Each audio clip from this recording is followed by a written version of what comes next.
Good evening. Ira Epstein of Linn & Associates with your SPDR ETF wrap-up for this Monday evening, and we are now on May 17th, 2021. So an interesting day. As I step back, you can see you were lower in the Dow, the S&P, the QQQ, IWM. They were all down.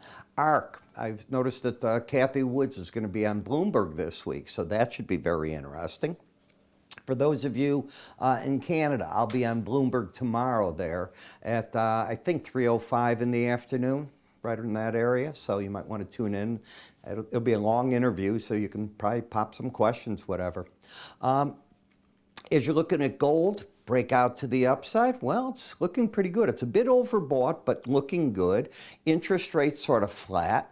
And of course, we're waiting to see what goes on with trade talks that are coming up. The Biden administration seems to be warming up to Europe. They're not going to put that 50% more tariff on. So Harley Davidson pumped up today because one of the things that's been killing Harley is the tariffs that are on their vehicles in Europe. They've tried to make them outside of America, but this helps them more, but you got to remove those all. And of course, lumber. We need to see the tariffs between the U.S. and Canada, get rid of that and get rid of the, what? Make Canada help our dairy farmers. That would really help all.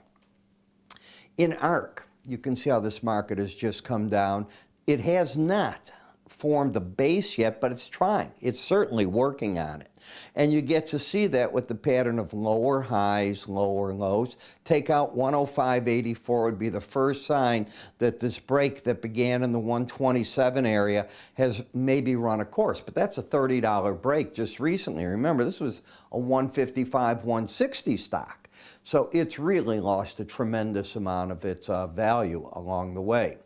When I take a look, though, I see another new problem. And this problem is that the 18-day average is just now getting under the 200-day. That's another bearish crossover in the market. So that's going to put that as number one, a lot of resistance. Number two, adds to the bearish flavor of the day. You keep hitting the lower Bollinger Band, bouncing away, but then going back to it. So until that pattern's over, it ain't over. 105.85 would be the first sign that maybe the market has run its course here. It would not be a buy sign. It would be a sign that some of the trade systems, I think, would start to step away from the market. The other thing that's hurting this market is this right here. We have embedded readings. Now look, the numbers there, both under 20, both under 20, both under 20. I can go back even further. So what does that mean? To me, it means that on these rallies, even if you get over 105.85, until the red line closes over 21, I think that the pros are going to be aggressively selling the market, looking for that 95.37 until it doesn't happen anymore. 21's the key number. I'll close over that. GameStop, you're just caught in this sideways. So yeah, I'll say to you, I think it's going to have problems here at 185.34. But the market's really done a pretty neat thing. I mean, this is a $50 range, and it's moving very nicely back and forth in it, but it is a $50 range, and you haven't moved out of it one way or the other.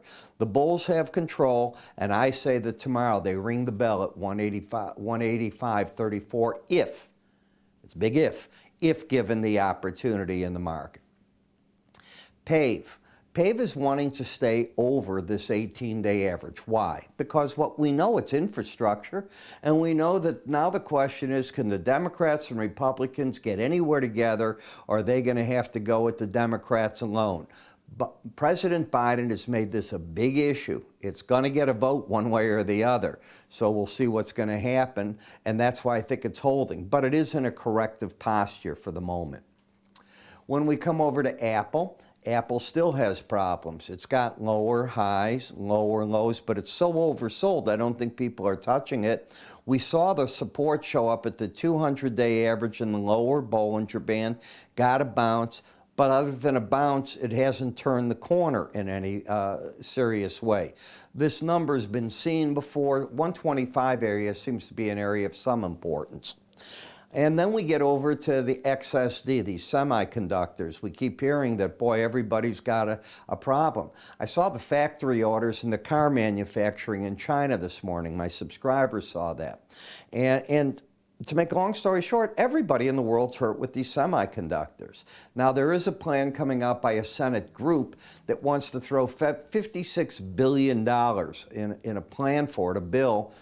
It's just a group. Don't know if anything will come of it. But at this point, still in a bearish trend. You don't have enough of them, and why that conductor part is down, can't answer you.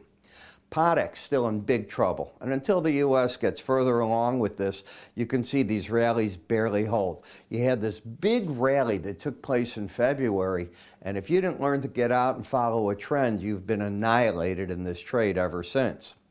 ESGU, the market is still in a downtrend, lower highs, lower lows. Now, there's a lot of things tomorrow that can turn these markets around. In this market, as an example, if you got over 95.35 hitting 95.36, you could end up with higher lows, higher highs. Then a close over 95.24 would actually turn the chart bullish. You already have momentum up. That tells me the pros are going to sell it short at 95.24 and defend it with 11 cents to see if they can drive the market back to 93.42. In the energy sector, well, this market had a correction, but it's run its course. It's already overbought, though. It's so hard to do anything with it. And, you know, that's what I was telling my subscribers this morning. I just don't see anything in that particular market. We get to gold. It's rare that you stay over that first challenge of the 200-day average of closes. I'm not saying it can't be done, because if you follow this average up back here, when it got under, it took a while. Remember, it fought it like that, and then it was able to stay under it. Well, this is the flip-flop. You're getting over it now. It generally is going to fight some battles here, but I'm wondering if $2,000 isn't the play. Oh, let me come back to this. The embedded reading, you have it.